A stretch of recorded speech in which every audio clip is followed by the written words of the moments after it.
위장 건강에 감량까지, 그 장 건강에 와. 감량까지 성공을 한 경우인데 비포 애프터 사진 한번 보여주실래요?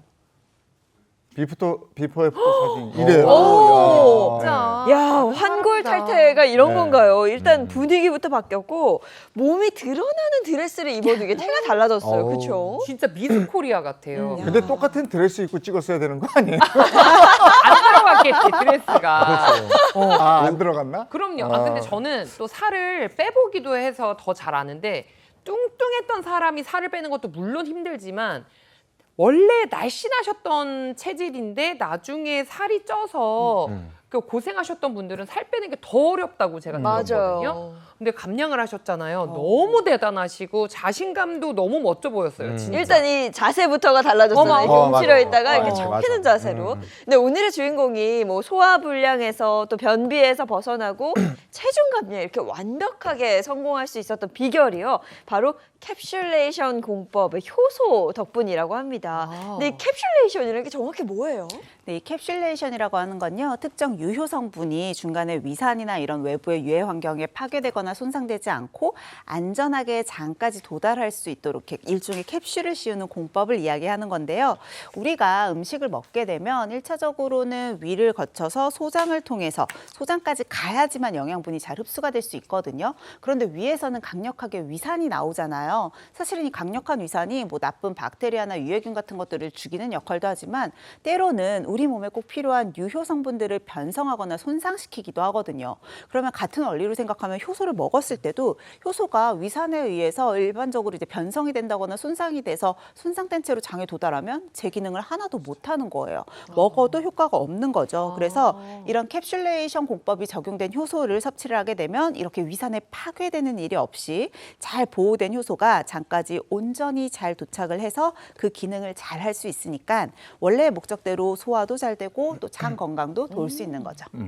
저 근데 궁금한 게 있는데 대체 위산이 어느 정도로 강력하길래 우리가 먹었던 음식물들을 다 소화해 버리는 거예요? 이 강력한 산성을 띠는 위산이 우리가 네. 먹은 음식물들을 어떻게 분해하고 소화시키는지 제가 이해를 돕기 위한 시각적 영상자료를 준비해봤습니다. 한번 보시죠. 비커에 담겨져 있는 식초를 pH 2 수준의 위산이라고 가정을 하고 삶은 달걀 한번 넣어서 우리가 삶은 달걀 먹었을 때 상황을 한번 가정을 해보겠습니다. 자, 이렇게 넣게 되면 강력한 위산을 띠고 있는 여기 식초에 의해서 삶은 달걀에 변화가 발생하게 되는데요. 네. 벌써부터 부글부글 끓어오르는 게 보이시죠? 오, 와 신기하다. 네, 강력한 산성인 위산에 달걀 껍데기가 녹은 모습이에요. 어머머머머머.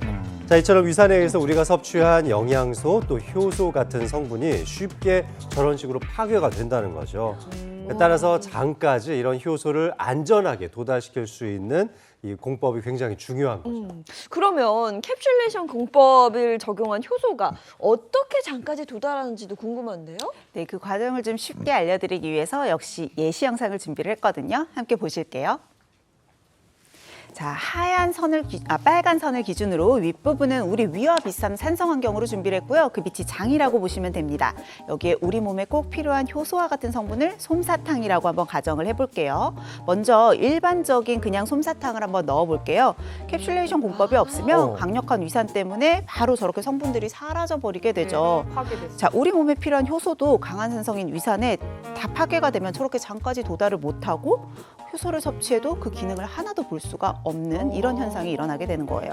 자, 그렇다면 이번에는 캡슐레이션 공법을 적용한 것으로 가정한 얼린 솜사탕을 한번 넣어볼게요. 캡슐레이션 효소는 위산에도 파괴가 되지 않고 안전하게 장까지 잘 도달해서 장에서 제 기능을 충분히 할 수 있겠죠. 캡슐레이션 공법으로 그럼 장까지 도달한 효소, 이 도달률이 얼마나 됩니까? 우리가 섭취한 영양소, 일단은 위산에 의해서 한번 파괴가 됐죠. 근데 장까지 내려가는 과정에서 담즙산에서 한 번 더 파괴가 되기 때문에 도달률이 상당히 떨어질 수밖에 없습니다. 하지만 캡슐레이션 공법을 이용했을 때 장까지 도달할 수 있는 확률이 3배에서 4배까지 높아질 수 있고 이뿐만 아니라 생체 이용률 자체도 26.3배나 올라간다고 알려져 있습니다. 생체 이용률이 뭐예요? 생체 이용률이 우리 몸속에 들어간 영양소나 이런 효소 같은 것들이 도달을 했어도 결국 흡수되면서 내 몸 안에서 이게 이용될 수 있도록 분해도 잘 돼야 되고 흡수된 것이 생체적으로 활용이 될 수 있어야 되는데 바로 그런 능력을 말하는 거죠. 그러니까 캡슐레이션 공법을 적용한 효소는 장까지 잘 도달하는 것도 있지만 잘 흡수돼서 우리 몸에서 훨씬 더 잘 이용된다는 특징이 있는 겁니다. 네, 그럼 이렇게 장까지 잘 도달한 효소가 우리 몸에는 어떤 도움을 줄 수 있을까요? 예, 효소는 이 곡물을 발효시킨 미생물들이 만들어내는데요. 자, 곡물은 이 발효 기질로서 미생물에게 영양분을 공급하고 그 결과로 바로 효소가 만들어지게 됩니다. 자, 근데 여기서 어떤 곡물을 이제 사용하느냐에 따라서 그 이제 효소의 효능이 뭐 천차만별로 이제 나뉘게 되는데요. 자, 요즘에 뭐 고대 곡물 굉장히 핫하잖아요. 네. 예, 특히 고대 곡물, 이 파로와 같은 이 저항성 전분과 식이섬유가 이제 풍부한 그런 곡물을 사용하게 되면은 흔히 말하는 그 장 건강과 또 소화불량을 개선하는 데 도움을 줄 수 있습니다. 네, 이 파로는요, 소화는 물론이고 고지혈증 관리에도 도움을 줄 수가 있거든요. 한 연구에서 6주 동안 당뇨병 환자의 식단에 이 파로를 첨가를 했어요. 그랬더니 총 지질은 물론이고요, LDL 콜레스테롤과 중성지방이 모두 한 11% 정도 감소하는 것을 확인할 수 있었다고 합니다. 방금 전에 파로에 저항성 전분이 많다라고 이야기를 해주셨는데, 이 저항성 전분이 혈당도 관리하고 또 고지혈증을 관리하는 데까지도 도움이 된다는 걸 확인할 수 있는 부분이죠. 그럼 캡슐레이션 공법에 관한 연구도 있나요? 네, 있습니다. 한 연구에 따르면은 캡슐레이션 공법 처리를 했을 경우에 온도라든지 산도라든지 이런 환경적 스트레스 요인으로부터 상당히 안정성을 확보할 수 있다는 연구 결과가 있었습니다. 이 기존에 우리가 섭취하던 이제 천연 효소에 비해서 이 캡슐레이션 공법을 적용했을 때 이런 안정성이 향상됐다는 연구도 있었고요. 다른 연구에서는 이런 환경적인 불리한 스트레스 조건 안에서도 안정성을 확보한 연구 결과도 있었지만 생체 이용률이 높아진다는 연구 결과도 있었습니다. 이 나이가 들수록 소화력이 떨어져서 점점 걱정인데 그러면 이 효소 분비량도 줄어드는 겁니까? 그렇죠. 우리 몸은 나이가 든다고 해서 계속 무한대로 이렇게 효소가 많이 만들어지지는 않는데요. 이미 40대가 되기 시작하면은 이 효소 그 분비량이 급격하게 감소하기 시작하고요. 80대가 되면 20대와 비교했을 때 무려 30배나 감소하는 것이 알려져 있습니다. 자, 이 때문에 나이가 들었을 때 나 젊었을 때보다 훨씬 더 음식을 적게 먹는데도 소화불량이 너무 심합니다. 이런 것을 호소하면서 병원에 찾는 분들이 굉장히 많으신데요. 그렇기 때문에 나이가 드시면서 이 소화효소가 줄어들면서 소화가 잘 안 되는 것을 좀 약간 보완해 보려고 소화효소를 드셨는데 이게 다 위에서 다 그냥 분해돼 버리고 전부 다 파괴돼 버리면 정말 되게 억울한 일이잖아요. 네. 그러다 보니까 이럴 때는 이런 캡슐레이션 공법으로 잘 보호한 효소가 더 도움을 줄 수 있는 것입니다. 아, 이렇게 캡슐레이션 공법을 적용한 효소가 장까지 잘 도달을 하면 이 장내 유익한 미생물이 증가하는데도 도움을 줄 수 있겠네요. 네, 이 캡슐레이션 공법을 적용한 효소의 원료인 파로에는요, 아라비노자일란이라고 하는 일종의 식이섬유가 굉장히 풍부하게 포함이 되어 있는데요. 자, 이런 높은 섬유질은 장내에 유익균들이 자라나는데 굉장히 좋은 먹이가 될 수가 있습니다. 특히 식이섬유 중에서도 이 아라비노자일란 같은 경우는 단세지방산을 증가시키고 또 유해균을 감소시키는 기능으로도 유명해요. 단세지방산이라는 게 뭐냐면 우리 몸에서 이런 식이섬유들을 유익균들이 먹게 되면 여기에서 발효를 시키면서 아주 짧은 사슬 형태의 지방산을 만들어내게 돼요. 단세지방산은 우리 몸에서 유익한 여러 가지 역할을 해주는데 이게 늘어났다라고 하는 건 상대적으로 유해균이 줄어들고 유익균이 늘어났다라는 걸 의미하기도 하죠. 또 다른 연구에서도요, 파로를 효소로 섭취했을 때 이 아라비노자일란의 시너지 작용을 통해서 생물학적인 활성을 2배 이상 향상시킨다는 것도 확인할 수 있었습니다. 네, 그리고 뭐 다이어트 해보신 분들은 다 아실 거예요. 가장 괴롭고 힘든 게 식욕이거든요. 맞아요. 그래서 이 배고프면 뭘 먹게 되니까 포만감을 계속 느끼고 있는 게 굉장히 중요하더라고요. 맞습니다. 자, 그런데 이 아라비노자일란은요, 이 물을 흡착시키고 이 점성이 굉장히 높습니다. 그러다 보니까 장내에서 좀 오래 머물게 되면서 이 포만감을 좀 많이 느껴지게 하고 또 식욕을 좀 줄이는 그런 역할을 하게 됩니다. 또 실제로 한 연구에서 이 아라비노자일란은 이 식욕을 조절하는 호르몬이죠. 이 렙틴 호르몬을 자극해서 음식 섭취량 조절에 도움을 준다고 밝혀졌고요. 또 아라비노자일란 이 농축액을 좀 넣은 죽은 그냥 일반 죽에 비해서 배고픔을 좀 감소시켰다고 하는 그런 연구 결과도 있습니다. 또 대사증후군 환자들한테 이것을 섭취시켰을 때 식욕 촉진 호르몬은 좀 감소를 하고요. 또 이 대사 조절이 개선된 것으로 확인된 바 있습니다.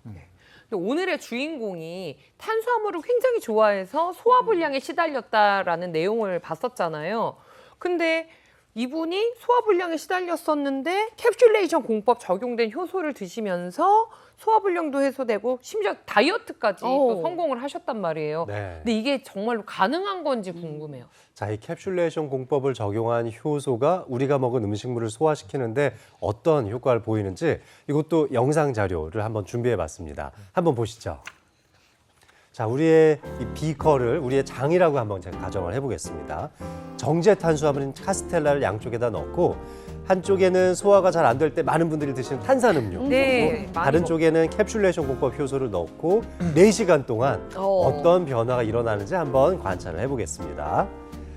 자, 먼저 탄산음료가 담겨져 있는 카스텔라 한번 살펴볼까요? 전혀 소화가 안 됐죠. 어머. 덩어리가 막 그대로 남아서 네. 있고 의외다. 네, 탄산음료 먹으면 소화에 도움이 될 거라고 생각했는데 전혀 그렇지 않았던 거예요. 이렇게 소화가 잘 안 된 음식물들이 잘 배출도 안 되니까 장 내에서 장 독소를 발생시킬 수 있는 겁니다. 아. 자, 반면에 이 캡슐레이션 이 공법을 적용했던 효소, 네, 이게 어머머머머. 들어간 쪽 완전히 아, 분해가 분해됐어. 됐죠. 자, 이렇게 효소의 캡슐레이션 공법을 적용한 것들이 위산에 의해서 파괴도 안 되고 장까지 잘 도달되니까 음식의 소화나 흡수가 잘 되는 모습을 이 예시를 통해서 확인하실 수가 있는 거죠. 네, 이렇게 영상을 통해서 보니까 확실히 더 이해가 되는데요. 네. 살아서 장까지 잘 도달하는 캡슐레이션 공법을 적용한 효소. 네. 앞에 저희가 준비를 했거든요. 오, 자, 함께 먹어볼까요? 맛을 좀 볼게요. 저 이거 평소에도 너무 좋아해서. 맛있죠? 근데 이게 맛도 좋아서 맛있어요. 소화 안 되는 분들 먹기에 부담이 없을 것 같아요. 달달하니 아주 그냥 맞아요. 딱 그 고구마 맛 나죠. 고구마 맛이에요, 고구마. 고구마 네. 라떼 맛. 고구마 맛있어요. 라떼 맛이 나서 네. 너무 맛있어요. 그러면 장 건강을 지키려면 그 장에 유해한 성분들도 억제를 시켜야 되는 거 아닙니까? 네, 맞습니다. 이런 캡슐레이션 공법의 효소가 원료가 되는 파로를 발효해서 만든 효소 같은 경우는요, 우리가 뭐 항염작용, 항산화작용이란 말 하잖아요. 유사하게 항바이오필름 작용도 할 수 있습니다. 바이오필름이라고 하는 게요, 우리 장 안에서 살고 있는 유해균들, 뭐 예를 들면 살모넬라균이나 또는 헬리코박터 같은 균들이 자기네들끼리 뭉치면서 보호하기 위해서 얇은 막을 만들어내는 거예요. 그러면 이런 바이오필름이 형성이 됐다라고 하면 유해균들이 더 그만큼 득실득실 득세하고 있다는 뜻이잖아요. 하지만 파로 안에서는 이 항바이오필름, 그러니까 바이오필름의 형성 자체를 막아주는 역할을 합니다. 그렇게 되면 당연히 장 내에서 유해균들은 빨리 사라지고 더 안 좋은 유해균에 대해서도 대항할 수 있는 능력이 길러진다라는 뜻인 거죠. 네, 그럼 이것과 관련된 연구가 있나요? 예, 그렇습니다. 이것과 관련된 연구가 있는데요. 자, 인간의 장 상피 세포에다가 이 캡슐레이션 공법을 공법으로 만들어진 그런 효소를 첨가한 음료를 이렇게 투여한 결과 항균, 항바이오필름의 작용이 활성이 향상되면서 유해균 형성을 억제했습니다. 그러면 캡슐레이션 공법으로 만든 효소를 먹을 때 주의할 점은 뭐가 있습니까? 네, 이 캡슐레이션 효소는 일반 식품이기 때문에 특별한 주의사항은 없습니다. 그래도 임산부분들 주의가 필요하겠고요. 내가 특정 질환으로 인해서 의약품을 복용 중이다라고 하시는 경우에도 주치의와 충분히 상담 후에 섭취 여부를 결정하시는 것이 안전합니다.